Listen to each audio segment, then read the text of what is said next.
রাজনীতির মাঝে এমন অনেক ঘটনা ঘটে যা সাধারণ মানুষের কল্পনার বাইরে। তবে সম্প্রতি জাতীয় সংসদ এবং রাজনৈতিক অঙ্গনে যা ঘটে গেল তা চমকের চেয়েও বেশি কিছু। একদম অবিশ্বাস্য মনে হলেও সত্য যে বিএনপির যেসব পুরনো এবং মূলধারার নেতারা বছরের পর বছর ধরে রাজনীতির নানা কৌশল এবং দলীয় কর্মকাণ্ডের নেতৃত্ব দিয়ে আসছেন, তারা যেখানে ছিলেন হিমশিম খাচ্ছেন, সেখানে একেবারে নতুন এক তরুণ মুখ সবাইকে তাক লাগিয়ে দিয়েছে। তিনি কেউ নন বরং সম্প্রতি জাতীয় রাজনীতিতে ব্যাপক আলোচিত হয়ে ওঠা তরুণ নেতা হাসনাত আব্দুল্লাহ। অনেকেই তাকে গত বছরের জুলাই আন্দোলনের মাস্টার মাইন্ড হিসেবে চিহ্নিত করে থাকেন এবং এবার তিনি জাতীয় রাজনীতিতে এমন এক দাবানল নিয়ে হাজির হয়েছেন যা বিএনপির পুরো নেতৃত্বকে প্রবল চাপে ফেলেছে। ঘটনাটা মূলত জাতীয় সংসদে গঠিত একটি শক্তিশালী তদন্ত কমিটিকে কেন্দ্র করে, যেখানে সরকারি দলের বড় বড় নেতাদের পাশে বিরোধী দলের এই তরুণ নেতাকে অত্যন্ত গুরুত্বপূর্ণ ভূমিকায় বসানো হয়েছে, যা দেশের রাজনৈতিক অঙ্গনে নতুন করে নানা প্রশ্ন এবং কৌতূহলের জন্ম দিয়েছে। সম্প্রতি জাতীয় সংসদে এমন কিছু ঘটনা ঘটেছে যা প্রথমে সবাইকে হতবাক করলেও পরে তার রাজনৈতিক মহলে তীব্র আলোচনার জন্ম দিয়েছে। গত 19 এপ্রিল একটি জাতীয় দৈনিক প্রকাশিত প্রতিবেদনে সংসদের ভেতরে চলমান অবৈধ আর্থিক লেনদেন এবং অর্থ পাচারের বিষয়টি প্রকাশ হয়। প্রতিবেদনে স্পষ্টভাবে উল্লেখ করা হয়েছে, সংসদের বিভিন্ন কাজের জন্য প্রয়োজনীয় সামগ্রী কেনার নামে বিপুল পরিমাণ অর্থ আত্মসাৎ করা হয়েছে। সাধারণ বাজার দরের চেয়ে অনেক গুণ বেশি দামের ক্যামেরা, সাধারণ ব্যাগ এবং কার্ড রিডারের মতো নগণ্য সামগ্রী ক্রয় করা হয়েছে। যেসব জিনিসের দাম পানির সমান, সেগুলোকে সোনার দামে দেখিয়ে কোটি কোটি টাকা হাতিয়ে নেওয়া হয়েছে বলেই অভিযোগ উঠেছে। এই খবর প্রকাশের পর সারা দেশে ব্যাপক আলোচনা শুরু হয়েছে এবং সংসদ কর্তৃপক্ষের ওপর তীব্র চাপ তৈরি হয়। মানুষ অবাক হয়ে ভাবছিল, দেশের আইন প্রণয়নের সর্বোচ্চ আসনে বসে কিভাবে এমন ব্যাপক লুটপাট সম্ভব হলো এবং কারা এর সাথে জড়িত। এই অবস্থায় সংসদ স্পিকারের পরিস্থিতি নিয়ন্ত্রণে আনতে এবং অভিযোগের সত্যতা নিরূপণে দ্রুত পদক্ষেপ গ্রহণ করেন। মঙ্গলবার মানব সম্পদ শাখা 1 থেকে একটি নির্দেশনা জারি করা হয়। সেই মোতাবেক সংসদে একটি 5 সদস্যের শক্তিশালী তদন্ত কমিটি গঠন করা হয়। এই কমিটিকে মাত্র 7 দিনের মধ্যেই ঘটনার সত্য মিথ্যা নিরূপণ করে রিপোর্ট জমা দেওয়ার নির্দেশ দেওয়া হয়েছে।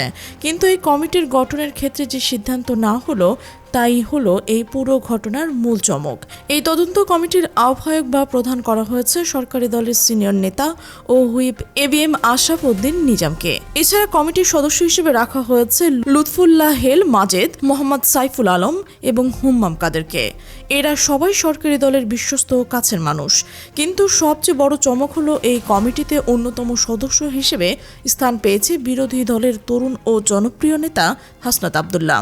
প্রধানমন্ত্রীর নেতৃত্বাধীন সংসদের বিরোধী দলের একজন সদস্যকে এতটা গুরুত্বপূর্ণ তদন্তের দায়িত্ব দেওয়া দীর্ঘদিনের রাজনীতিতে একেবারেই নজিরবিহীন ঘটনা। এই ঘটনার পর থেকে রাজনৈতিক মহলে নানা জল্পনা কল্পনা শুরু হয়েছে। বিএনপি বা সরকারি দলের সিনিয়র নেতারা এর সুযোগ পাননি, অথচ বিরোধী দলের একজন তরুণ এই গুরুত্বপূর্ণ পদে কিভাবে এলেন, এটা নিয়ে তোলপাড় চলছে। বিশেষ করে বিএনপির সিনিয়র নেতাদের মধ্যে এই সিদ্ধান্ত নিয়ে প্রবল অসন্তোষ এবং হিংসার আগুন জ্বলছে বলে এখন রাজনীতির সূত্রগুলো জানাচ্ছে। বহু বছর ধরে দলের জন্য কাজ করা, রাজপথের আন্দোলন সংগ্রাম করা নেতারা এখন প্রশ্ন তুলছেন যে, দলের ভেতরে এত বড় বড় নেতা থাকতেও কেন হাসনাত আব্দুল্লাহর ওপর এত বড় ভরসা দেখালেন দলের সর্বোচ্চ নেতৃত্ব অর্থাৎ তারেক রহমান। অনেকেই মনে করছেন হাসনাতের এই উত্থান তাদের জন্য এক ধরনের অপমানজনক, কারণ তারা যা পারেননি তা পেরে গেলেন একেবারে নতুন এক তরুণ। তাদের ধারণা, হাসনাত যদি কোনো তদন্তের দায়িত্ব পালনে কোনো ফাঁদে পা দেন তবে তা দলের জন্য বিপজ্জনক হবে। কিন্তু তারেক রহমানের এই সিদ্ধান্তের পেছনে অন্য কোনো রাজনৈতিক কৌশল বা গেম প্ল্যান থাকলে তা হয়তো সময়ের অপেক্ষা রয়েছে। রাজনৈতিক বিশ্লেষকরা মনে করছেন, তারেক রহমান হয়তো তার দলের ভেতরে লুকিয়ে থাকা দুর্নীতিবাজ ও অবৈধ সুবিধাভোগী চক্রকে নাড়া দেওয়ার জন্যই এমন এক বোমার নিক্ষেপ করেছেন। হাসনাত আব্দুল্লাহর ছবি এখন পরিষ্কার এবং তিনি যেহেতু একজন সাহসী ও সোজা সাপটা কথার তরুণ, তাকে দিয়ে তদন্তের কাজ করালে সাধারণ মানুষ তা সহজেই নেবে। শেষে দলের ভিতরে ঘাপটি মেরে থাকা যারা সুযোগের সদ্ব্যবহার করে অর্থ বা পদমর্যাদা নিয়ে কাজ করে, তাদেরও একটা সতর্ক বার্তা দেওয়া হলো বলে মনে করা হচ্ছে। এই ক্ষেত্রে হাসনাতের একটি পূর্ব ঘটনাও তার সাহসিকতা ও গ্রহণযোগ্যতা প্রমাণ করে দেয়। সংসদ অধিবেশনে তিনি একেবারে খুব সাবলীলভাবে সরকারি গাড়ির জন্য দাবি জানিয়েছেন।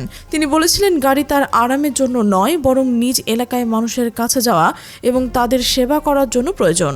সংসদে বিরোধী দলের সদস্য হিসেবে সরকারি সুবিধার জন্য এমন সোজাসাপটা দাবি কদাচিৎ কেউ তুলেছেন। সাধারণ নেতারা এমন দাবিকে অনেক ভদ্রভাবে উপস্থাপন করেন কিংবা এড়িয়ে যান, কিন্তু হাসনাত বলেছিলেন তার গাড়ি নেই, তাই কাজের জন্য গাড়ি তাকে দিতে হবে। সেদিন তার এই বক্তব্যের পর ট্রেজারি বেঞ্চে বসে থাকা স্বরাষ্ট্রমন্ত্রী স্বতঃস্ফূর্তভাবে হেসেছিলেন। অনেকে মনে করেছিলেন মন্ত্রী হয়তো তার কথার ধরন দেখে হাসছেন অথবা তাকে ব্যঙ্গ করছেন, কিন্তু পরে যখন আলোচনা ছড়িয়ে পড়ে তখন স্পষ্ট হয় যে ওই হাসি ছিল এক নীরব সমর্থন। হাসনাতের উপর যে গুরুত্ব দেওয়া হলো তার পেছনে স্বরাষ্ট্রমন্ত্রী সেই হাসির একটি রহস্য লুকিয়ে আছে বলেই অনেকে মনে করছেন। স্বরাষ্ট্রমন্ত্রী হয়তো বুঝতে পেরেছিলেন যে এই তরুণের মধ্যে এক অন্যরকম সাহস রয়েছে, যিনি মিথ্যা বলেন না, আড়াল করেন না। একজন সংসদ সদস্য হিসেবে তার প্রয়োজনে কথা স্পষ্ট করে বলার মধ্যে যে সততা এবং সাহস রয়েছে তা অন্যদের দেখা যায় না। আর এই সততায় তাকে কাজ এত বড় তদন্ত কমিটির গুরু দায়িত্বে নিয়ে এসেছে।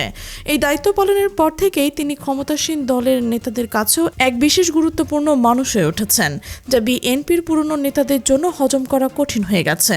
এখন সারা দেশের মানুষের দৃষ্টি এই তদন্ত কমিটির দিকে। সবাই দেখতে চাইছে কমিটি কি প্রমাণ করে।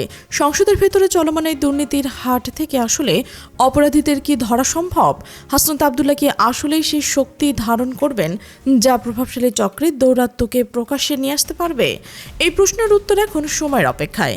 তবে তারেক রহমানের এই সিদ্ধান্ত নিয়ে যে তোলপাড় শুরু হয়েছে তা নিছক তদন্তের মধ্যে সীমাবদ্ধ থাকবে না। এটা হয়তো একটি বড় রাজনৈতিক পরিবর্তনের ইঙ্গিত। বিএনপির ভেতরের নেতারা যারা নিজেদের স্বার্থে ব্যস্ত ছিলেন তারা এখন আতঙ্কিত। তারা ভয় পাচ্ছেন যে হাসনাতের হাত ধরে হয়তো তাদের সব অর্জিত সুবিধা এবং শক্তি হাতছাড়া হয়ে যাচ্ছে। তবে সব শেষে যাই ঘটুক না কেন, হাসনাত আব্দুল্লাহর এই অপ্রত্যাশিত উত্থান বাংলাদেশের রাজনীতিতে এক নতুন অধ্যায় সূচনা করেছে। একজন বিরোধী দলের তরুণ সংসদকে প্রধানমন্ত্রীর বিশেষ আস্থাভাজন হিসেবে তদন্তের দায়িত্ব দেওয়া হয়েছে। এটা এক বিরাট বার্তা। এটা ইঙ্গিত দিচ্ছে যে রাজনীতিতে বয়স বা পদমর্যাদা নয়, বরং সততা, সাহস এবং জনসংযোগের শক্তি এখন মুখ্য। যারা দুর্নীতি করছে তাদের এখন হিংসা কিংবা কৌশল যেই করুক না কেন, হাসনাতের তদন্ত রিপোর্ট বের হয়ে আসলে হয়তো অনেকেরই বাসা ফাঁসার আশঙ্কা রয়েছে। আর এই ফাঁসের ভয়ে এখন তাদের রাতের ঘুম উড়ে যাচ্ছে। হাসনাত আব্দুল্লাহ নিজের কর্মদক্ষতা ও সততা দিয়ে প্রমাণ করতে পারেন যে তিনি শুধু একজন আন্দোলনের মুখ নয়, বরং রাষ্ট্র পরিচালনার গুরু দায়িত্বও সঠিকভাবে পালন করতে সক্ষম। তবে এটাই স্পষ্ট যে তারেক রহমানের এই পদক্ষেপ রাজনীতির পুরনো হিসাব নিকাশকে একেবারেই বদলে দিতে পারে এবং যে ঝড় আসছে তা হয়তো অনেক বড় চোরের জন্যই প্রতীক্ষা করছে।